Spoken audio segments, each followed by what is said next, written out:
If you have leftover rajma, then you need to try this Kareena Kapoor's favorite rajma salad, which she likes, and you'll definitely do. I like it. I like it. So for this recipe, you need boiled rajma, cucumber, onion, capsicum, tomato, and lemon. So here I am chopping the cucumber. You can cut it in equal halves and then start dicing it.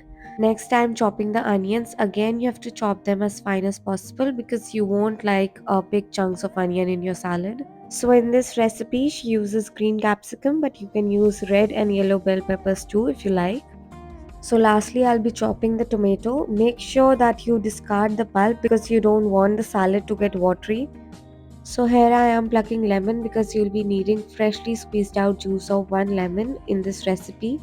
Slice it in equal half and keep it aside because you'll be needing it for garnishing in the end. So now it's time to assemble the salad and get it ready. Take the pre-boiled rajma and put it in a mixing bowl.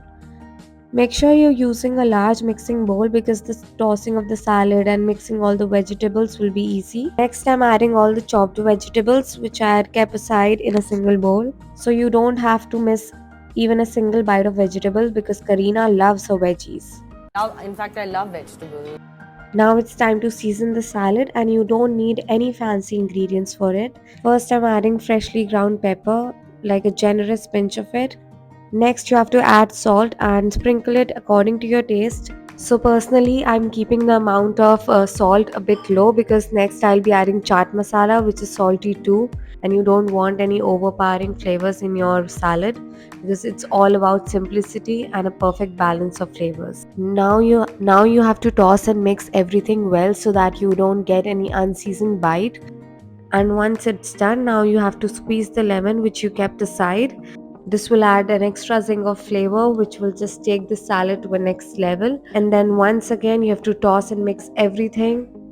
So once it's all done, all you have to do is just enjoy the salad. It's a perfect snack for all the foodies because you don't have to compromise on the portion and the nutrition as well. I'm a big foodie, yeah. If you enjoyed this recipe, then do like, share and subscribe our channel and comment down below the next recipe you would love to see.